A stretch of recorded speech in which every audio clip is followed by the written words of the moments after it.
So welcome back.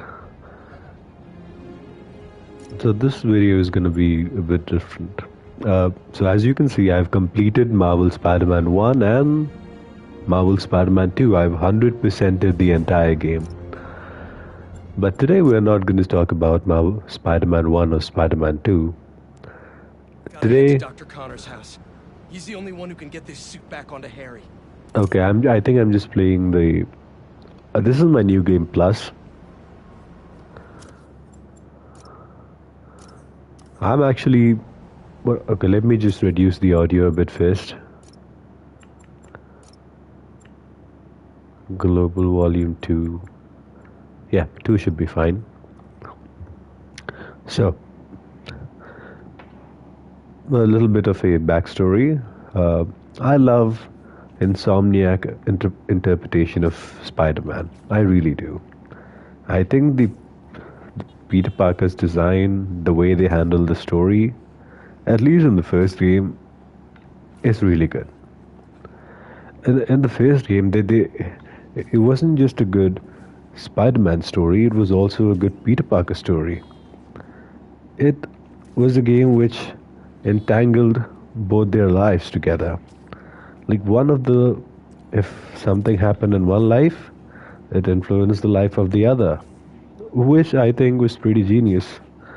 And in Spider-Man 2, after battling for so many years, at least in the beginning of Spider-Man 2, Peter gets a break. And I was so relieved. Like Peter was getting his starting his life with MJ in a new place. Yes, he's still struggling with rent and money and everything, but yeah, he's not doing it alone. At least he has Miles Morales to accompany him.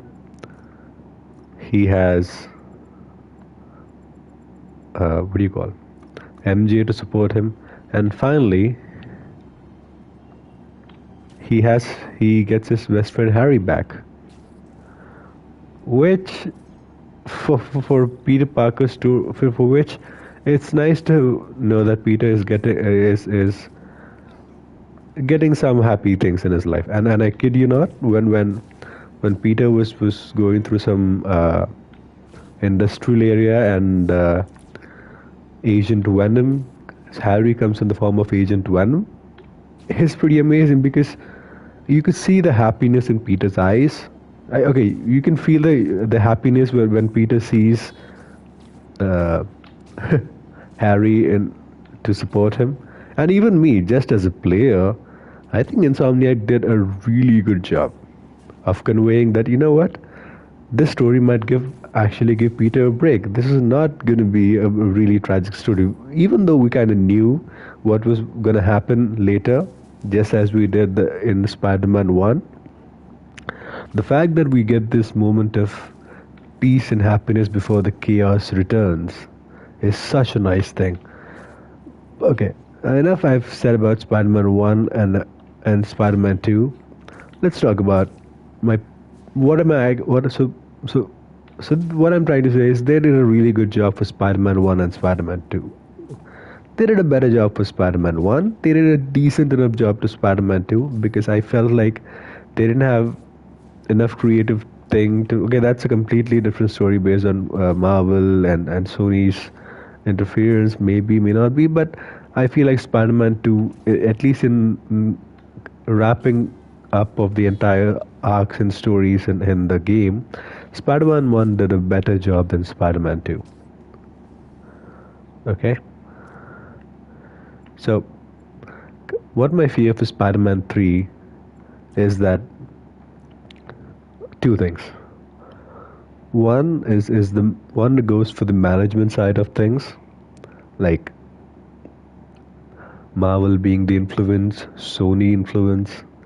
Because if you look at Insomniac has become one of the best studios that we have. Okay, just imagine this.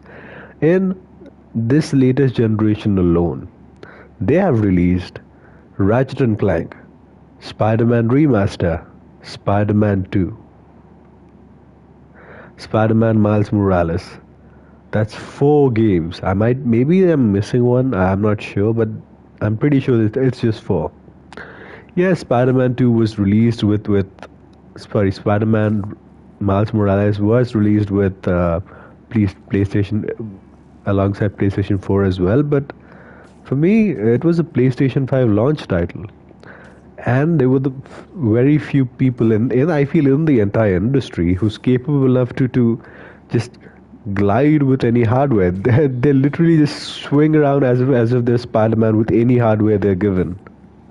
They're so capable in doing these things, and they're such an amazing studio. And in Spider-Man 1, I feel like whatever they even the entire story acts they did, they could it felt wrapped up so nicely. And okay, the you what I really think about the face change thing is I think Insomniac is a good enough studio that if they realize okay this face model is not uh, suiting our character or the voice of amazing Yuri Lowenthal, who actually has played Superman and he has played Spider-Man. So that's cool. I have a little bit of a tidbit for you. So I think Insomniac would have figured out a way. I mean, if they could figure out animations and they literally they have one of the best animation models ever. I think they do an even better job than Ubisoft. Look at the animations of this. It looks like he's swinging properly, and it's really hard. So I find it really hard to believe that they couldn't figure out a workaround for that. And changing this face thing, okay, you could have changed the face, but there's no way you needed to change the hairstyle as well. So I'm a little bit worried about what kind of other influences the management team will have on the development of Spider-Man 3. I hope I'm wrong. I really hope I'm proven wrong by someone. So I wonder how they will. I think they'll underutilize Insomniac's creativity. I'm sure they do a good job at the story, but I think they'll. I don't know. Insomniac. I'm really confident that Insomniac on their own could have made a really good Spider-Man game, but with Sony, I don't know, man. I'm a bit skeptical, and the second part is the story itself. Like where are they going to take the story from here? Now, this might just be a theory, but Miles Morales was originally from another universe, right? Miles Morales was originally from another universe. That's in that universe, Spider-Man has been deceased. So Miles Morales steps up and becomes the new protector of New York. And what I'm actually afraid of the most is what if this is that universe? I know, it sounds a bit crazy, but what if all of this time we were not looking at a Peter Parker story? What if we were actually looking at was a Miles Morales story? I mean, look at it. Even in Spider-Man 1, we would see Miles get spider powers and not knowing what to do. At the end of the game, we see him have his first swing. Then he gets a standalone game where Peter leaves for I don't know some place with MJ and he lets Peter. But I'm sorry, he lets Miles Morales take up the mantle. So what if all of this is leading to the fact that this is actually a Miles Morales story, not a Peter Parker story, even though we look at it from the perspective of Peter Parker or Spider-Man, but this is actually a Miles Morales story. And like we all know, like games sound like, for example, the Arkham trilogy, Arkham Asylum, Arkham City, Arkham Knight. In Arkham Knight, Batman fakes his own death, or maybe he dies in the end. Who knows? Who knows? It's a mystery. I know it's kind of implied that he survives, but uh, in my head he's like maybe he disappeared. Okay, whatever. That's a completely different story. Is that what I'm actually afraid is that this is actually a Miles Morales story, and this is the universe where Peter Parker is actually gets deceased. So what we are looking at is is that is the universe where Spider-Man gets deceased, and later we find out that this is was then Miles Morales takes it forward, or they just end the entire series. There's no Marvel Spider-Man 4. I really hope they don't do that. And I understand the counter arguments, and people might say, you know what? But we did get the what do you call Spider-Verse Easter egg, and we see this version of Spider-Man in Spider-Verse. Yes, exactly. You're right. But there's so many other dimensions, and there's so many other timelines, and some of them have similar clothing. What if the the version the Spider-Verse version we saw was just the another version of Spider-Man who uses the same suit design, and we don't know if Peter Parker actually gets deceased in the Spider-Man 3, he uses a different costume, so we never know. And maybe, and since it's a multiverse, man, so anything can happen. But I don't want Peter Parker's story to end in that way. As much as I like Miles Morales, as much as I think that they did a good job, for me, my very first Spider-Man will always be Peter Parker. And I have nothing against Miles Morales, but like when I watch those movies, I do. I completely forget about Peter Parker, and I just I was actually rooting for Miles Morales in the first Spider-Verse movie, and because we were looking at it from his perspective, he was shown to be the main guy. It was supposed to be his story, but in this, I feel like Insomniac has been slowly trying to shift the focus from Peter to Miles, and just do the thing where you just give him some standalone games. Please do not let this be the universe where Miles Morales takes over, so that because Peter is no longer around, like literally no longer around. I'm not just talking in a sense that at the end of Spider-Man 2 you see, okay, I'm gonna take a break because I'm really tired, and I've gone through so much stuff. I cannot deal it on my own being Spider-Man. I just need some time off. Yeah, that I can totally understand. But please do not let this be a thing where we're like, you know what, Peter Parker is no longer around because he had to sacrifice himself for the greater good to save the city or the universe or the world. I don't know. But that's what scares me of Spider-Man 3. Is it silly? Might be. I hope, like I said before, I love the interpretation of Peter Parker in this game. Like in this series that Insomnia created. But looking at how things have been going around for that studio, I'm actually worried. I'm worried a little bit. I mean, so you're telling me that people who okay, let me get this straight. They released Miles Morales, and probably around the same time, maybe a year later, they released Ratchet and Clank, Spider-Man Remaster, Spider-Man 2, and for the last 2 years, they couldn't do anything. Come on. Okay, even if you say okay, they might have been planning this a lot years ahead. Yeah, true.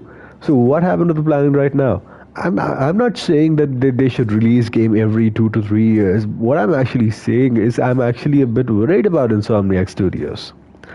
What if Sony buying Insomniac was not such a good idea? I'm not defending. Okay, some of you might say, but Xbox bought Activision. Okay, let me get one thing straight. I have both an Xbox. I'm very fortunate enough to have both an Xbox and PlayStation. And for me, it's all about the games. It's all about the games. I like playing different. I like having different experiences in my game. So if something bad happens as a consumer, I shouldn't care about these things, but I do because I want these studios to strive because at the end of the day, they are just people with dreams and they want to create something great. And Insomniac is such a brilliant studio. I cannot talk about Insomniac enough of how amazing of a studio they are. They have been making games since PlayStation 2, I believe. Maybe PlayStation 1. I don't know. I'm pretty sure it's PlayStation 2. Like from the Ratchet and Clank games. So please, for Spider-Man 3, let Insomniac do their thing. Let Insomniac have the creative freedom. You know, don't let uh, don't let the story be cut short. Whatever they have written, because they are very good at writing stories, Sony. So please, do not let Insomniac don't restrict Insomniac's creativity in making Spider-Man 3. They have proven for years, like decades, like 2 decades now, 2.5 decades at least. Okay, maybe 2 decades, that they are really capable of making good games. I don't think if they even made a bad game. Okay, even the ones that didn't sell properly. There was this game called Sunset Overdrive, which was made by Insomniac for Xbox, but it still had amazing reviews, even though the game didn't sell commercially well. The game was phenomenal. So please let Sony. If I don't know if my video is ever gonna reach anything, but if they do, please Sony, Marvel, let Insomniac do their thing. They're such an amazing studio, and Insomniac, please do not pivot into the fact that uh, do not reveal in the end that all of this was supposed to be a Miles Morales story and that you have to sacrifice Peter for some greater good. Don't let Peter sacrifice himself in the third game, please. Let him be alive. Let's not complete it at a trilogy, please. Even if you do decide to complete it in at a trilogy, give Peter his happy ending. Give Peter his happy ending and let him be Spider-Man. Let him be happy. Let him be Peter Parker. Give him a Parker Industries, or okay, at the very least, keep him alive. That's all I ask. Because what you created, I love it, and you've just been amazing and spectacular. And please, I really hope Spider-Man 3 doesn't lead to the demise of Peter Parker. That's all I'm saying. That's all I want. I want Peter Parker to continue, even though if we never get a Spider-Man 4, or I don't even know if we're gonna get a Spider-Man 3. But if we do, please don't let any of the stories be end of Peter Parker. That's all I want. Okay, I know that's a lot of rumbling, and most of you might be thinking, what is this guy saying? And that's true. It's just a rambling of one guy. But this is my concern. I just thought I'd just put it in the internet for some reason. For all of you to roast me, I guess. Anyway, thanks for tuning in, and I hope you guys have a wonderful day.